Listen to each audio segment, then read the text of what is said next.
Atulaba njaga kwaniriza nate mu programu yaffe y'olunaku olwaleero mukibala bulungi nti olunaku lwa bbalaza mu studios mbeera ne Fred Bamwine Sako Nwagaba Jethro musajja wa FDC ne Fred Bamwine musajja wa NRM. Olunaku olwa bbalaza olwokubiri olwokusatu paka lwakutaano essaawa kasita ziwera 5 nkusaba busabye obeere nti otega TV eno obeere nti tutambula bumu naawe. Programu eyitibwa Akafubo. Tutunuulira ezo ensonga eziriwo mu ggwanga era ezikwata ku muntu wa bulijjo. Okugeza olwaleero mu programu eno tukwera kubanga tutunuulira ensonga eziwerako. Pulezidenti leero akyali Kaseese, akyetooloolera mu Kaseese, amaze wiiki nnamba z'ensonga zaaliko. Tulina ensonga ya KCCA, tulina ensonga ya Besigye, Aine n'ebirala bingi. So nga ate tuli wano essaawa emu yokka, ssaawa 5 mpaka ssaawa 6 tuba tuvaawo. Ate programu eddibwamu olunaku olw'enkya essaawa 9 bwebeera nti ekusubye, obeera ng'ogiraba kati ng'olina w'olaga enkya essaawa 9 ez'emisana programu eno ebeddamu. Nze Twaha Mukiibi kamba bawe babalamuseeko tulabe programu bw'etambula. Bamwine tandika. Wabali mukulu Mukiibi abatulaba n'abatuuliza mwena balamusiza. Wava wano ng'otusuubiza simanyi oba okyali RDC w'entuŋŋamu swala eri abalaba. Kituufu nava wano nga mbasuubiza era nga mbabuulidde nti tujja kudda wano nga adresi ekyuse. Olwakati njogera nga RDC ow'e Butambala era ku lunaku lwokusatu nagenda mu ofiisi e Butambala munange na handing over ate nayongera nagenda Mityana olwekyo kati otwogerera nze RDC ow'e Butambala era bana Butambala mwena batumidde naffe tukuyozayoza neyanzeege era mbasuubiza nti nze enkola yange nze kubanga nyina obunafu obulala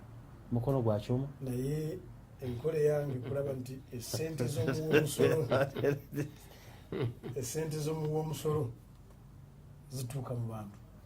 zikola ekyo kizisaanidde kukola. Era mu ripooti bwali bakubampa ofiisi bangambamu nti abakozi ba gavumenti bamanyi kuyosayosa kati abo n'abawadde amnesty ya myezi 2 kyebakoze kiwedde myezi 2 buli bateekateeke tunamala emyezi 2 obugole bwojja kuba nga buwedde tuteekwa kukolera bantu. So njagala kubalamusa bana Butambala ab'e Butambala leero ate nga mbasuubize tujja kukolagana bulungi okulaba nti tufuna enyingiza mu maka gaffe, tufuna emmere, ekitundu kyaffe tukikulakulanye. Ate nze omulimu gwange omulala gugenda kuwongererako okulaba nti omugabo gw'e Butambala tugubanje mu gavumenti. Gutya balunga tugugwanga buli kitundu kibeerako wotuukidde n'ekkubo mukola buli kitundu kibeerako n'akabajjo ekyo okusikiriza esente z'obwavu ez'e Butambala zituuke Butambala. Kyokubiri nja kuwa akaseera akalala sooka olindeko Nwagaba sooka oliyanjo. Webali nnyo muganda wange Twaha omukulu RDC yava wano ng'ogulu waseka RDC nogamba alimba ekitiibwa kya RDC nakyo nkoye nakyo mbadde musuubira ono omusajja mu cabinet empya ya ministers Sister Bamwine bamutego cabinet tennabakusoma naye ate kati bamusembeza wano kumpi nalusanyusa ennyo ku myezi eno nga Bamwine yeyanjula nga minister anti tebana basoma njagaliza bulungi nandyanga lupofu Bamwine mwagala singa bamusomye bagamba mukulu Bamwine kitegeeza NRM erimu abakozi abalungi individuals ati era ansawanizzemu nti individuals kati kusooka njagala kwebaza n'okwebaza abawuliriza baffe n'abatulaba. Njagala kwebaza abantu bange ba Kampala Central, Kampala District. Njagala kwebaza abantu bange ba Makindye Sabagabo, mwena abantu bange babona Mwaya, abantu bamutundwe ndeje kuba byonna ebimuyiseemu wadde ebimu bikyali bizibu nnyo. Jesero mwatusuubiza okujaganya tetwakulaba twali nga tutegese olunaku lwaffe munnakivubo nzigale kati bano nebakwata polisi nebakwata amagye nebatwara wa dokita nebasibayo nebakwata Ingrid nebamutwara nebakwata buli omu olunaku lwawedde tetwalabye ku kujaganya kati okulaba otya nga bano banakyemalira bano balina buli kimu kyonna nga twayinza kukkiriza n'olinnya wali wasi. So mukuru twawa ebyo tujja kubyogerako kati tujja kutambula mu maaso nga tubyogerako. Njagala kwebaza management era njagala kusaasira bamemba baffe mu Kampala Central waliwo ekizimbe opposite ne Makerere University department ya law waliwo ekizimbe ekigudde mpudde walimu abantu abafudde bakyali mu kunoonya kulaba oba wakyaliyo ekiriyo era nga kibi nnyo kibi ddala. Tusaba abantu ne kusingira ddala ba engineers bafeeyo nnyo kubanga bateeka bizimbe mu tawuni oba mu wamu yonna bamaking sure ngu ate nze sibaita nawo engineer site kanso nsize kinuma kumpa obwa RDC nimbeera awo nga sine kinkoze obeera otya town planner nobeera otya site planner nebazimba ekizimbe nekituuka wekituuse flowers mukaaga nga tunabakukebera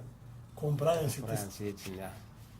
nze ebisikanya nabi oyo engineer ne site planner obalipulire. That's the only way we can help. N'ebizimbe si byakutandika okuva mu Kampala kyatuukako n'ekiseera netubeera nti twatuukako ekiseera kwega mumwamanyira nga ebizimbe tumanyi nti Kampala bigwa. Nze enkola sikanya nayo eyo enkola omukozi wa gavumenti ali omusaala alabirira ebizimbe birungi nga bizimbibwa kati abantu bafudde ate kulekule ate nze nja kukunga abantu gulinda gwe gwokunga oyo site plana site engineer atakoze mulimu gwe ye must be accountable kubanga ono engineer ayakizindi ye mukozi wa sente naye waliwo ono mukozi kyosanyusaako kiri ekintu kimu waliwo ono mukozi wa gavumenti eno wakagiyingira ebintu bibaddewo biyitirivu nga ne baminisita balina okulekulira ono yanaasooka era bwakiwulira kizimbe kyagudde ne mu Kampala mokka si byakagwa 8 gwokka kati yalekulire yanaasooka omusajja bamusasula omusaala gwa engineer ogwa site planner bamusasula omusaala gwa engineer site engineer oyo yalekulire kubanga kibe kati sagenze kutambula enkyenyi n'olukiiko lwa security. There must be value for money. See how the centers are waiting. Tomorrow I have a security meeting in Utambala to map out the security arrangement and the status of the district. That's why I'm paid. Nendo bakuwa mulimu gwa engineer gwa plan ekibizimbe nebigwa buli kaseera abantu bafa ng'osigala ng'olya omusaala. Never. Ate omusaala gulinnya bulinnya kasi si omusaala gulinnya bulinnya so oba nkola yeyina okukyuka mu nze nkubuulidde bw'oba nga wasayiningira omulimu nti bakuwadde omulimu oba gwe site plana oba gwe RDC oba gwe kaawo there should be value for money. Ala katabo kano basi simanyi nti ogenda kubyogera simplified version of anti-corruption laws kano koogera ethics z'abakozi ba gavumenti ethics simateeka naye gwe ng'omukozi wa gavumenti osaanidde kuba ng'oyeyisa otya ethics z'abakozi ba gavumenti. Fred ebyo bisigala ku lubiwandiko tebiteekebwa mu nkola. Nze nga mukyanyina wano nga nkyali wano kumpi namono nga nkyali mu gavumenti bamwe ne bagenda kulemesa ekintu ekyo ekizimbe ekyo tomanyi ane mukama w'ekizimbe ogenda kuyingira mu nsonga akanyonyi waffe bakayita kanyamunyu It's a small bird. Namunongo. Very well decorated. Kagezaako okusamba eggulu. Amaguru Kati nayo nasamba eggulu n'olusobola kati nange nja kubanga namunye. Bamwine bagenda kubalemesa. Bakayita namunye. Oraba bamwine byogede. Ebyo ebyokunnemesa sibiganyi. Ninze nja kuba nyine kinkoze. So bamwine yemu. Omuntu bamwine yemu tuufu. Omuntu bwanga mulwana ng'akusinga maanyi. N'akuluma oba n'akuteeka kw'enkovu n'akuwala. Takuvira kwa bwerere. Aba akutaddeko enkovu. Olowooza ne program kusaba mu TV tene kijja kukola. Ye bamwine mutuufu. Kubanga ba engineers n'abakulembeze mu gavumenti twabyeko ne kuba minisita abandi badde balikulira tekibangawo matikibaawo olaba akulaze akatabako babamwine bakawandika tikakolaako mu gavumenti nekolemberwa mu Museveni ago amateeka tebagafollowing ago omukozi wa gavumenti yenna must observe this kutokengenda kati namwe muli banafu mwali wakimumbeera banafu this is a public document pick it kakati nako olaba RDC oba minister ono chairman wa FDC mu Kampala akakozesa eddiini IGG alabe report evudde wa chairman wa FDC naye kati Jeffrey Jakunkoye Semateeka yaffe article 13 duties of a citizen tozimanyi following ebyo yes we don't pick that document anti-corruption ethics ezo za anti-corruption zasigara mwamba mwene RDC w'obutambara muli musaala gumuwa aliya gwa bwerere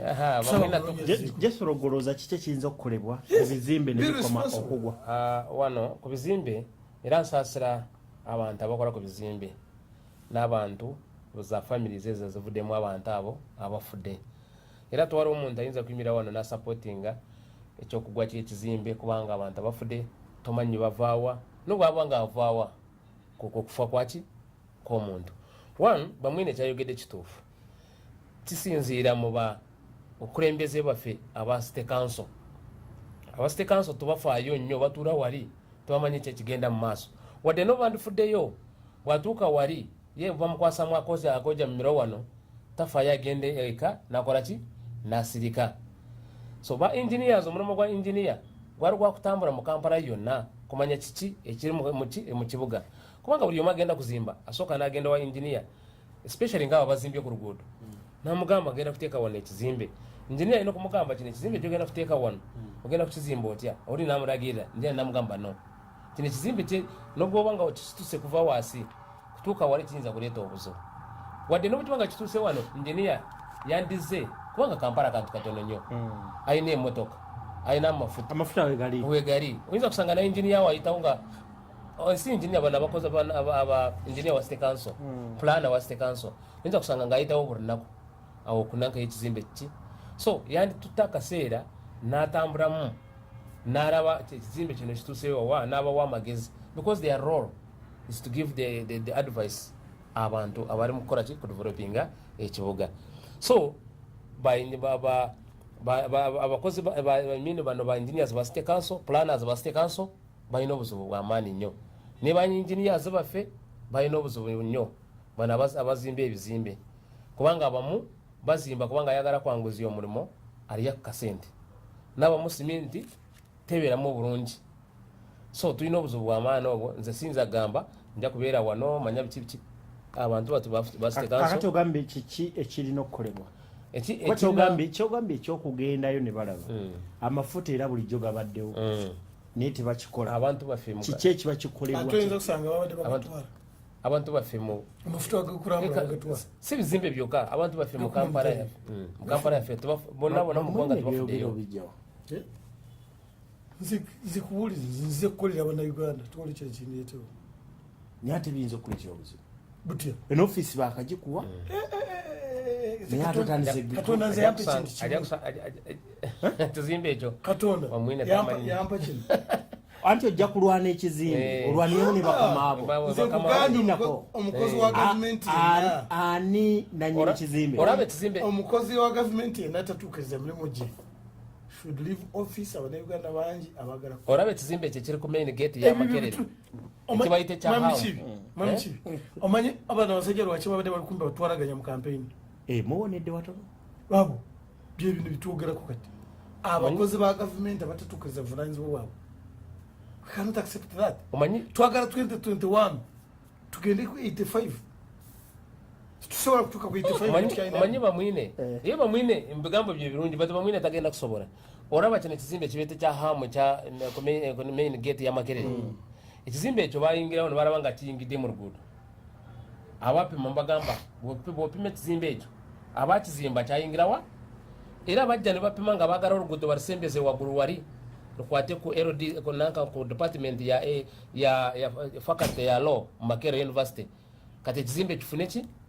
kati abantu ne balowooza ekizimbe kijja kola ki n'omukulu ono ne mwami Museveni yakyogerako kati bakikwatako kati olwaliro waliwo akyogerako kati kyonna taliwo yakyogerako ensonga eno njagala tugiveeko. Museveni nabane ebyabwe babikoze. The responsibilities ours. Nze naawe kiki kitukoze kuba ne Museveni ayogerwako ekizimbe leero kituuse kugwa nga tayimiriranga nawo naye ategese bannayuganda tukoze ki amateeka gagano ngakulaze mube bagenda oziika tekuli gwe batwala ku kijja kya Museveni era ne Museveni tayimiriranga mumukoze eki kyagamba I agree with bamwine bati ngamba bamwine ayinza butakola ki ayinza kwogera komaawo kubanga bino ebizimbe tajja kusobola kulwana entalo zeki atulaba oli mu programu Akafubo omuntu omunafu koyabegere oyandibadde negattako nekatagata kijja kusoboka bamwine tajja kusobola kimanya abantu tukolagana nabo bari mu gavumenti yamu mu studios nina RDC we Butambala Fred Bamwine nina chairman wa FDC mu Kampala Jethro Nwagaba nze twaha Mukiibi njaka tutunuulire ku nsonga ya Aine yakomyewo Aine yakomyewo Aine yabula soko ndeko kantandike nono kantandike nawe Aine mwatuka n'okweta ebifaananyi ne mutugamba afudde Jasuro n'oyogera ebigambo bingi nnyo gavumenti emusse kati wuuyo ogenda kwogera ensonga ya Aine buli lw'obadde oyogera ensonga ya Aine ffe kitwala nga twagala nga tuteeka gavumenti kuninga etubuulira Aine yaali era bonna babadde na Aine kikyolaba campaign ziwedde Aine nareportinga wa Salimusali singa Aine teyariportinga wa Salimusali twandigenze ntunoonyereza Aine abaddewa kati Aine bana ababadde naye bana babadde na Aine kati Aine nze sirina bingi bingenda kwogera kwa Aine ati olira Aina okiraba Aine abadde taliiwo ng'oyogerera omuntu nga bwayita ensonga ya Aine nga twagala Aine programu yonna abamutwala bamulete kakati alabise ogaye njagala njogere dakiika 2 abatwala Aine basalimusali fo bamwine bano bamulese ne bamureportinga wa akomyewo but one njagala kutegeeza bannayuganda n'abatuwuliza n'abaturaba twegendereze mu byobufuzi bya Uganda bye muzannya zino ebituzannya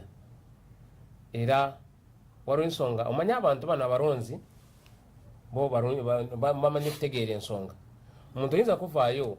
gwe noyingira nekatemba zo oba gavumenti nekugula abalonzi bo bakola ki batunula bamanyi kiki ekigenda mu maaso so omukulu Aine kyetaaga aveeyo ayingire ku media anyonyola abanyayuganda waayo yabadde anti yagambye yali adduse alina okunyonyola abanyayuganda tanawa kukyogera mu media ayingire kutu yaffe eno abanyonyola ti nze eitha bampikinga wano nobantwala nobanteeka wano oba nadduka bwenti ningenda wano abantu bategeere Aine Aine bwatafaayo nayetondera abanyayuganda enkya abanyayuganda bayinza kumulaba muki mu kifaananyi ekirala kubanga bino ebyobufuzi ebitwayingira bizibu nnyo bw'otabeera ow'amazima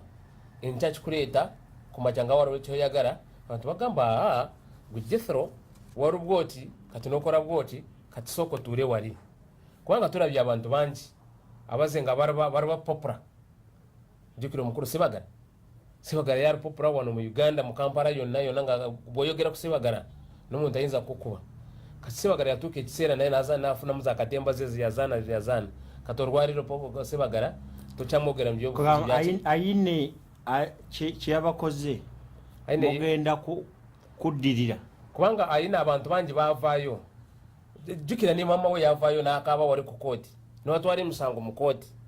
niwakaaba bagamba twagala omwana waffe buli omu n'avaayo nibagamba Aine yakola ki kituufu abamu no babasiba ne maama wa Aine yagenze eri Salim Saleh lwakubeera teyamulabye Salim Saleh n'amugamba nedda tojja mulaba simanyi bwaki yamugana so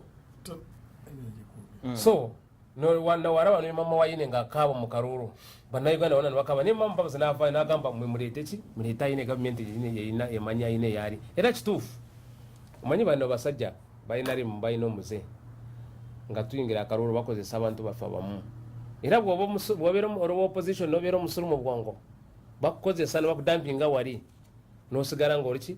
ng'oliawo nga twaliwo ekyokola basooka ne bakuteeka wali ne bakuwa sente ne bakubuzaabuza ne bakuteeka wano nga bamala kukozesa ne bakuteeka wali kati abatuuze bw'ogenda kwogera mu batuuze bagamba twakola wanga okola bwoti njaga tugende tuwummulemu katono nnyo naye bwe tukomawo Fred Bamwine Aine ezibikwogera kwa Aine nyina bingi n'esaawa temala katukomewo saagala oveewo Zuhura Education Center and Quran Memorization ly'eryegulidde erinnya mu kutendeka abaana ate ne bakwata ekibatendekeddwa. Amannya gange Muhammad Abdallah Singu nina juzu 3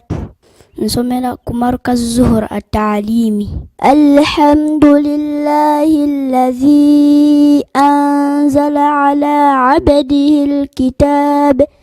wa lam yaj'al lahu 'iwaja. Abayizi abafaanana ng'omwana ono bangi bamazeeko nga bamufaanana naye bajja nga baana bato naye kasita abazadde batwesiga batuuka emyaka gino abamu ku bo nga bamazeeko. Liri ku musingi gwa Busiraamu, essomero lya kisulo kyokka lya bawala n'abalenzi. Ekifo kwe bali kiri ku bugazi bwa eka 10. Omwana yeetaaya ebyenzikiza twabigoba anti tulina amasannyalaze ne sola ebisale bisufu tuzuula ebitone by'abaana. Wulira ekyenkizo ku ssomero omwana amala ebibuuzo bye 7 bya mirundi 2 pyero n'ebyeddiini so nga ne Kurani yonna emuli mu mutwe. Ngawo n'enteekateeka ey'enjawulo ey'abantu abakuzeemu mu myaka. Enteekateeka eno teriiko kkomo lya myaka okuviira ddala ku muntu amaze senior 4 n'amaze senior 6 oba n'amaze university ng'alegadde okujja okuba nti akwata Qur'ani omuntu oyo tumwaniriza. Bakyala baffe bakyala bammwe nammwe bennyini abafumbo mwenna enteekateeka eyo weeri ng'omukyala ajja n'atuwa ennaku z'anaasobola okuba nti ajja kubeera naffe kasaziba nga tezikka wansi wa nnaku 3 era tulina abamazeko Qur'ani nga bali mu nteekateeka eyo. Twaleyo omwana wawandiisibwe kati okuva ku kibiina ekisooka okutuuka ku ky'omusanvu. Zuhra Education Center and Quran Memorization lisangibwa Kalule nga wakava mu tawuni y'e Bombo kilometers 2 zokka. Omuzikiti gwe gukwaniriza abasomesa batendeke ate nga babeerera ddala ku ssomero. Okumanya ebisingawo kubira Resident Director ku 0703 85 86 oba Headmaster ku 0759 17 0504. Zuhura Education Center and Quran Memorization okugunjula omwana bokyebettanira. Bassebo ne bannyabo kambanjulire Alowish Organic Natural Health Products ne Hajat Aisha Nakasujja be bakulembedde mu kujjanjaba endwadde ez'olukonvuba nga beeyambisa eddagala ly'obutonde okuva mu bikoola, emiti, emirandira n'ebibala. Otawanyizibwa endwadde ez'olukonvuba gattako n'ez'abaana. Nkuzigiridde Hajat Aisha Nakasujja omukugu. Balina ne immune booster ayongera abasirikale abalwanyisa endwadde mu mibiri. Balina ebizigo ne sabbuuni ebizigula ensusu. Alowish Organic bali ku Shua House Plot number Bombo Road oba ku HBT Complex Rashid Kamis Road. Essimu 0414 69 29 43 oba 0752 94 0747. Alowish Organic, your health is our #1 priority. gw'omulabi waffe omulungi owa Salaamu TV ate yeewaddeyo okuzza obujja essomero lya lukalu. Eno ennamba ya Airtel ennyangu ennyo kw'oba oyisa ensimbi zo. Nzikiriza nkuwa endagiriro nyiga star 185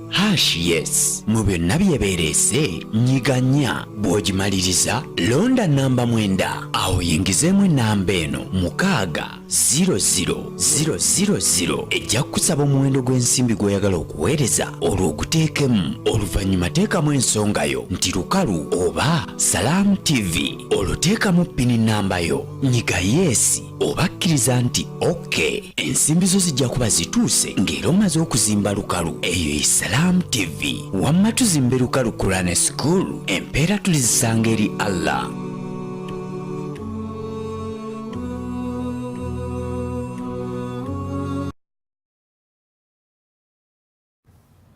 atulaba kulikayo mukummulamu tukyagera mu maaso ne programu yaffe Akafubo 5 paka 6 balaza paka Lwakutaano. Programu eddibwamu enkya oba emisana essaawa 9 ez'olweggulo. Nina Fred Bamwine RDC Obutambala saako Fred Josro Nwagaba. Josro ebigambo byoyogera ku Aine byaweddeyo. Aine sirina bigambo bingi byokwogera ku Aine. Tubaddenga mu programu kubanga Aine kintu kyeyalaze kya butumbavu. Saagala ovume naye tubaddenga wano mu programu nga batuleeta Mbabazi oleeta Aine batuleeta Besigye oleeta Aine kati Aine azze mu kaseera ki kankute Bamwine okudda kwa Aine kutuwa kusoma ki ffe ng'abagoberera ebyobufuzi ebintu nga bino ala enjogera wano mu kibuga nti ebigambo bibeere bitono kituwa okuyiga nti nga tonaba kusamasama na bigambo sooka oyekenenye ensonga gy'ogenda kwogerako sooka oyowooze oba sooka onoonya amazima gali mu ekyo naye kati amazima ku Aine gandivuddewo olyoke oyinza n'okwogera naye nga byogera nabyo nga bitono. Ekyokubiri ensonga ya Aine twakyogeranga edda yatulaze abasajja kuva mu balenzi nti bwoba nga oli mukulembeze olina ebigambo byosobola kwogera n'embeera gyosobola kweyisaamu naye mukulembeze toyeweebuula. Era waffe tulina erinnya baliyita sigirenda yogera naye nga toyimalayo werekereze beeramu n'okwerekerezaamu nga mukulembeze oba omuntu omukulu. Ekyokusatu ensonga Aine etuyigiriza olugero lwaffe lw'Ekiganda nti eryokanga n'ettonya netulaba ensinsira bezenkana emyoyo kubanga ebigambo byayogerwa ku Aine kuba nga byogerwa abantu abutulowooza nti babuvunaanyizibwa era balina kyebamanyi abakulu bitukkiririzaamu butugoberera butufiirako mwatutomeza baari batuufu kubanga twamanya yinarwa ebigambo ne bafulumya n'ebifaananyi Aine yafa naye bwoba ngaogenda kwetegereza tiwaliwo omukungu wa NRM yenna yavaayo okwogera kaati twagamba ekintu kimu poliisi ekole ogwayo enoonyereze naye abaasamasama n'ebigambo bibakalidde ku matama so nze kintu kituyigiriza obukulembeze kiki oyogera ki okyogera ddi okyogerera wa nga kikwata kwani okwogera siri walo In fact good yakyogera president wa China Mao Zedong yagamba no information no right to speak. Nti wabanga toyina mawulire tuyogeranga kubanga siri wano ntoteekwa okugerako binsoa kyoyogera kigasa kizimba kitutwalawa naye waliwo TV muganda wono Salamu NBS yakyazako omukungu omu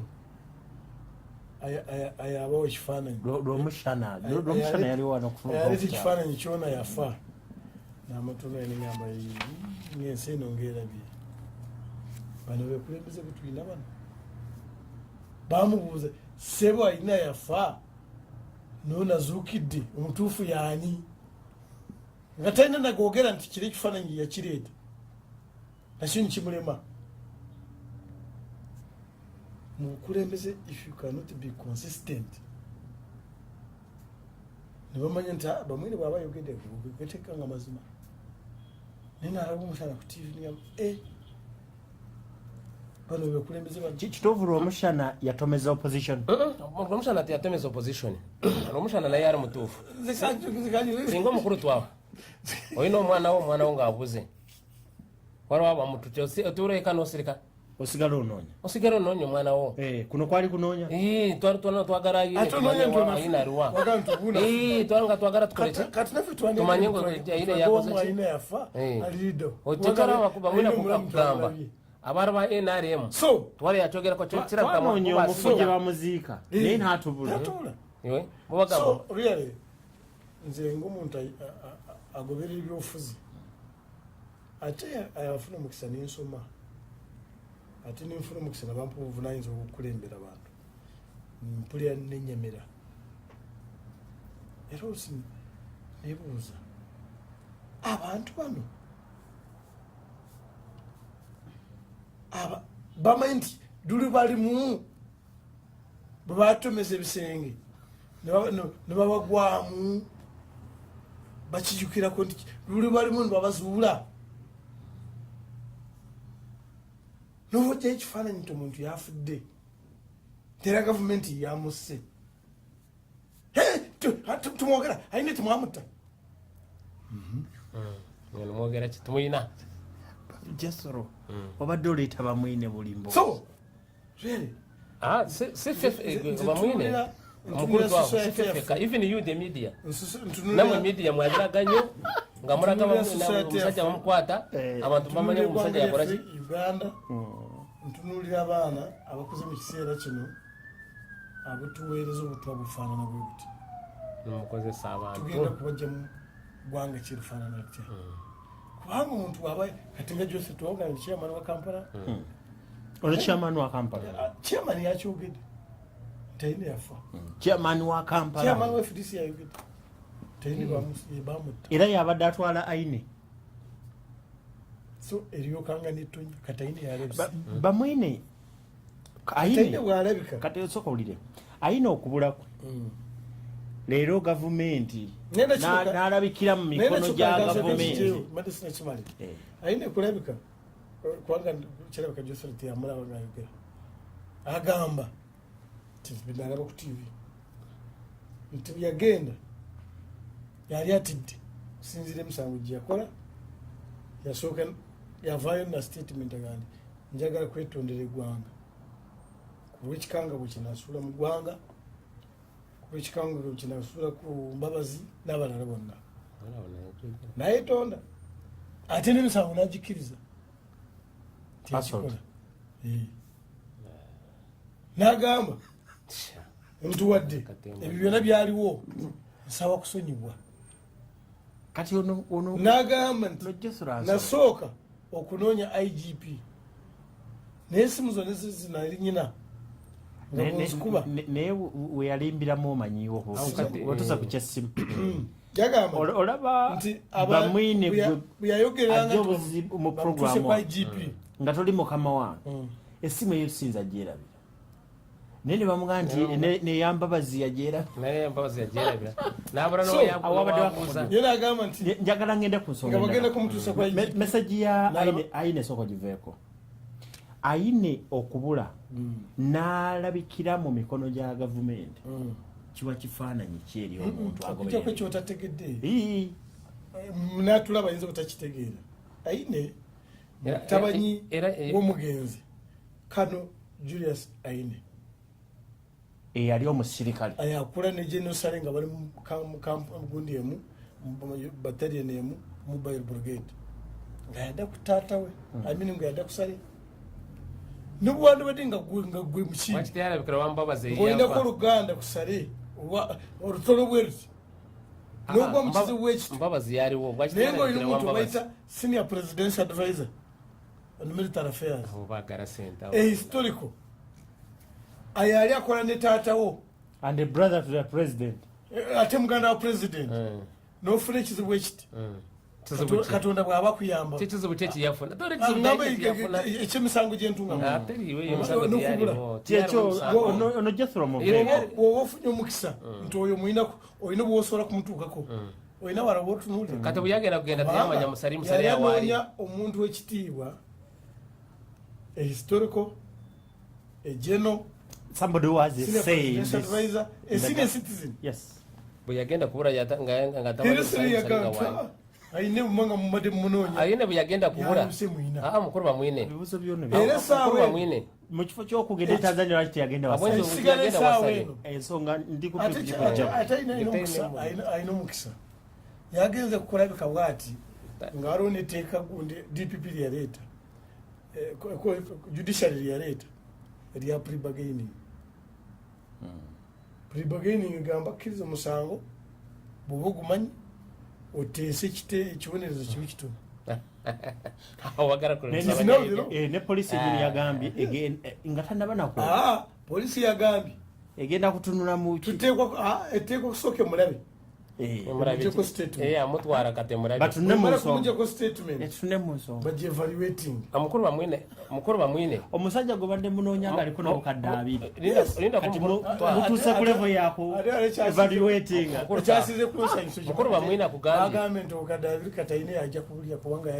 yazuuse Aine yagenda obulya mukuru twaha ati wadde banoonya ono bamwine kati Aine yalabise manyi bano balina za katembazi nyingi ezibazaana wano mu nsi mu Uganda ezibazaanye mu nsi okiwulidde abadde akugamba Aine kati yagenda okwetwalira mukulu bamwine akugamba Aine endero ya bamwine Aine oluganda olwayine naki nesale Aine bwe yagenda kudduka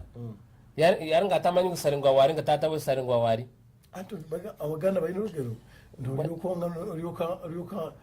noyekoona nojukira kubuuka yali nga amanyi ki yali nga amanyi kusaliwaali ensonga ebyo girekeatulaba tuli program akafubo nina ensonga ndala gyejagayabamwine natwine Jethro njagala nkuwa dakika 10 ku Aine sijja kujogerako kubanga oyo abafeerayo batwale Jason mbegayiridde wadde tumukanya ne NRM oba ne gavumenti bano bamutereka nze ndowooza katubagala kumuwukadde 2 naye ng'oli wa buvunanyizibwa ku ggwanga lyo bw'oyogera ebigambo bya buvunanyizibwa bikuyamba mu maaso ensonga gye njagala tugendeko atulaba tuli mu programu akafubo era tukyagenda mu maaso pulezidenti olwaleero amaze wiiki namba kumpi ng'ali mu bitundu ebyo bibaddemu obunyoolagano bundi bujja kaseese abantu abasoba mu 30 bafudde pulezidenti yeewaddeyo ne pulezidenti awummula ddi omulimu tiyagusaba sajja abadde tayebaka ng'anoonya mulimu abadde ali mu kalulu timwagumuwadde abadde ali mu kalulu ebbanga gyeno gyonna omulimu yagusabye ate mwagumuwadde nze simusaasira kati pulezidenti olwaleero ennaku zo zonna atambula ali kaseese olwaleero asisinkanye abakulu b'ennono abakulembeze ab'ennono Musinga Wezere Mombere azze ne ttiimu ye yonna ne ono Kano Kamya naye n'aleeta ttiimu ye ne bagenda basinkana president. Tusuubire ki? Era president nga kwa president yatandika na kusisinkana bakulembeze bana bali ku level eza wansi ero si baani biki awa magombolola biki kati asinkanye na bali kiki kyolaba mu message ye era wana amalira nze ngakoze ne akola ne president ate abadde mugoberera munyiivu ate omanya nti president munyiivu buli gurupu yona gyakasisinkana talemwa kugambamu ekigambo kino tiwaliwo ajja kutaba ne Uganda nensigala nga amutunuulira buli kiseera buli gurupu yeyasisinkana otabule gurupu gyasisinkana akomekereza nga agambe nti tiwaliwo omuntu ajja kutaba ne Uganda nga ndi president nensirika. Kati ekyo kigambo kinene era omanyira nti munyiivu amagye gabadde gakuuma Mumbere bagajeyo ate yaragidde nti banoonyereze mu myezi eki buli muntu yenna alina kakwate mu kutta kw'abantu avunaanibwe. Era bayodde abantu tebayodde waliwo abantu be bayodde bakuta abantu 40 ate kiro nesikuyoola kola kyo okuyoola okukwata n'alumanya nesaalumanya kati bajja ekiro ne bakongona bagenda wa Mukiibi bagenda wa Jesero bajjayo bamwine alina kakwate abo bamisana batebereza kubanga bundi bujjo ne Kasese okukwata abantu 40 sikuba kuyoola abantu batono bamisana kubanga Kasese yoke n'abalonzi 60,000 balondobyemu yagala bayore district namenti balondobyemu balonzemu abo abatebereza actually nabatubana kubenda kubanga amateeka gafe batebereza abatebereza nti kyekyo naye waleero afulumiza statement endala kigamba nti ng'aline Mombere agambye nti tiwaliwo ejiiko y'ettaka ya Uganda ejja kutwalibwa mu kitundu kirala nti n'olwekyo abalimbalimba abantu nti bagenda kutondawo eggwanga eri bayita Nyira tikijja kubaawo nti ettaka ejiiko y'ettaka lya Uganda kutwalibwa ekitundu ekirala tikijja kubaawo. tewali ajja kukozesa lukujjukujju kusala ku Uganda. Kati ekyo kikulaga nti ebigambo tibiringa wana bwe tubirowooleza. Kati nze ndaba kamugire ekyo amanyi zino districts zituyita border districts zirina ebizibu bingi. Kati nga Kasese abakonjo abasinga obungi bali mu Congo tebali mu Uganda. Yes. Nga butwabeerangako kiseera wano twali tulina Agule Woli member wa parliament mu Uganda muganda we vice president Kenya. Kati ekitundu kya abakonjo abali mu Congo basinga abakonjo obungi abali mu Uganda. Era ekitundu kirina abakonjo mu Congo kisinga ekya Uganda obunene. Ikwale ne Sudan wano abacyoli abali Sudan basinga obungi abacyoli abali mu Uganda n'ekitundu kibalina. Ate ba Uganda maliriza ensonga. So kikulaga nti kitegeeza nti waliwo okwekwanaganya kusinziira ku intelligence information wadde kati kinzija mbigambo ya president ekibadde kitandise kukanta engeri tuli bakonjo lwaki tutwegatte ne bannaffe bale ne beekutula ku eri naffe nitwekutula wano ntukola waffe kubanga ebyo byogedde tibyakuluma. Ate president tasamwasama na bigambo era kyogereje bali naye nze nina essuubi nti president Museveni wadde president wadde musirikale wadde ayinza kunyiiga naye ate kimanyi kyatusinga ffenna amanyi wawe kyetagisiza okufulumya obusungu n'okubufuga olaba asobodde abaali bamulwana omusajja nga Moses Ali balwana wafuna kati Moses Ali now is the prime minister in this government nolwekyo nze suubira nti president omuntu ayali akkiriza n'okusayininga endagaano n'ekkonyi omuntu amanyi nti abaserikale abasinga okula bakonyi bakoma abalamba bakwata naye bali wano yatalina kyabakola nze ndowooza ajja kutuuka kukaanya nebeegondo bujo ne Kasese okulaba nti baleeta emirembe mu kitundu ekyo era emirembe bwenaatuuka mu kitundu ekyo nkimanyi bakyekukikanyako twala wano nga wiiki emu oba wiikisi bbiri nga tuli ku nsonga zezimu eza Kasese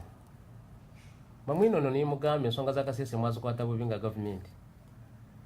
mukusookera ddala wali olunaku lwasooka nimbagambye ensonga za Kasese singa tumwekenenya ensonga za Kasese nemuzikwata bulungi ensonga za Kasese ziyinza kuvaamu obuzibu bw'amaanyi bo balowooza ngu kantu ka muzannyo nnyo omupoliisi kukuba omuntu esasi omupoliisi n'agenda ne balowooza ekyo kigenda kubeerawo nimbagamba abantu mukulu twawa muganda oba mukubye esasi ng'otunula bwoti toyinza kusirika nawe yinza kutambula muno gamba wano kanveyo nanze ngende nimbagamba zino ensonga abapoliisi zibagenda nga bakola abapoliisi bamwe bakwata omuntu nobakuba kubanga bakuba abantu amasasi emisana omulimu gwa polisi gwa kukuba omuntu emisana bwoti esasi kati bwaki Museveni tabakuba amasasi musasi ogambye abaddeyo bwakita kutta amasasi n'akuba abantu so nimbagamba bano mwine wadde wabaddeyo ensonga musooke mwekenenya ensonga evuddewa then mukwate abantu kubanga waliwo amateeka ebiriwo si byakukuba sasi sebo mukulu bamwine gavumenti yamwe bwebegenda kukuba amasasi sokolinde mukulu bamwine sokolinde mukulu bagende sokolinde amateeka bateeka kwa gaki ani yasooka kukuba esasi okuba kiri muteeka omupoliisi omuntu wabulijja kuba omusirikale muyinza ensonga bayinza kugitwala nga kiri mateeka ekyo bano ensonga bayinza kugitwala nga ntono ekyo kiri mateeka nti omwana akwate jambi akwate jinja kuba omusirikale twali wano mu 1980 lwaki ekyo tokivumirira ffe twali baana bato nga mukulu gwa Kasisi yali musajja wa majje lindako mukinana musajja mukulu yes there is no problem nali musajja mukulu nga ntunula bwente ng'amanyi kiki ekigenda mu maaso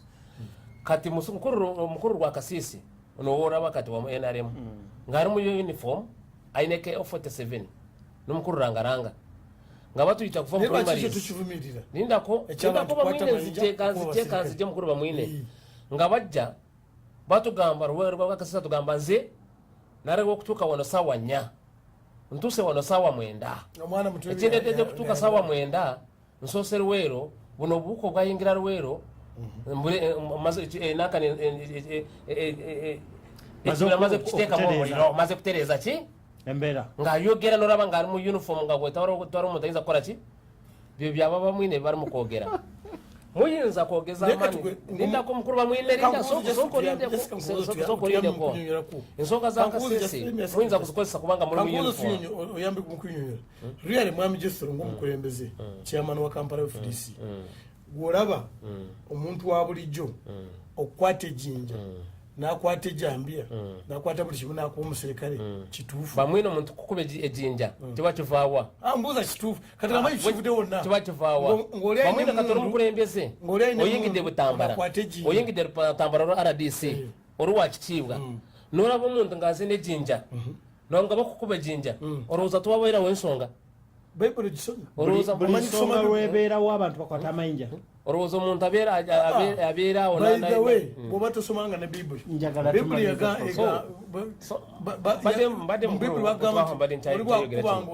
kubanga ffe bajjaffe twagala twogere bino tujja kubivaako ffe tutuule eri tusirike bayibuli egamba bakuba ettama lino tekawo neryokubi endagaano mpya enkadde kambekira ono bwakuli nawe omudisa kati fe ebyo sibigambo byange byabamwine ekivaamu nze sikimanyi ekirivaamu enkya ekirivaamu enkya namwe gavumenti tulina okugiwabula era ate muwulirize tubawabula bwetubagamba gavumenti namwe mutambule ekyo kyamu namwe mwetwala empolampola tumulowooza kugamba kubanga olina embundu atidde kukyogera atidde kuvumirira abakwata bayinja iwe ono bamwine mbadde yakasese kangimalirize bwe nti mbadde nsaba gavumenti ekulemberwa abo abamwine wadde muli mu uniform muteeka mu uniform n'obuyinza mubina embundu mukiteeka wano kubanga ogumanyi bwotuuka kasese ojja kukola ki ojja kukozesa buli kimu muwudde bamwine abagambye nyingidde butambala naye ensonga zayogeddeko ezo zibadde mu ntuufu bali musaala gwabwe busensonga maliriza ensonga nga tumaliriza nze kimbakubiriza bannange sifaayo oyayanira okufuna obukulembeze naye kyetaaga tufune obukulembeze ngaeggwanga weeriri nga liri wamu mbegayiridde tuleme kumama wantu omuliro okutwalira amateeka mu ngalo nkwegayiridde gwandaba kusala mu tv nkwegayiridde nze nga amanyi by'emmundu emmundu terina sole omusirikale bwolimusisinkana mukuba actually nobwaba nga ali mubbi nakugamba nti webake wansi ng'alina emmundu webake wansi naye nebyogamba nti kubanga nange nasomako ebyakalati ajagamba wake wansi mukube omukebeteke n'omuserukale naye muwoninge even n'omuserukale naye muwoninge mukulu bamwine oteeka mu ngalo omusirikale amuwoningeko omusirikale yakimanyi twakolera ensobi wadde ayina embundu obadde mulabi mulungi olunaku olwaleero lwebbalaza tusinkane olunaku olw'enkya saawa 5 paka saawa 6 puroguramu eno egenda kuddibwamu enkya saawa 9 nze twa mukiibi mbadde ne Fred Bamwine RDC we Butambala saako ne Jesron Wagaba FDC chairman owa Kampala sebo webale kujja olunaku olw'ebbalaza bano bajja kudda twongere ate ogenda nti tulakulaba nti ebintu bitambula mbeera bulungi Katonda batukuumire mweraba salamu alaikum salamu alaikum salamu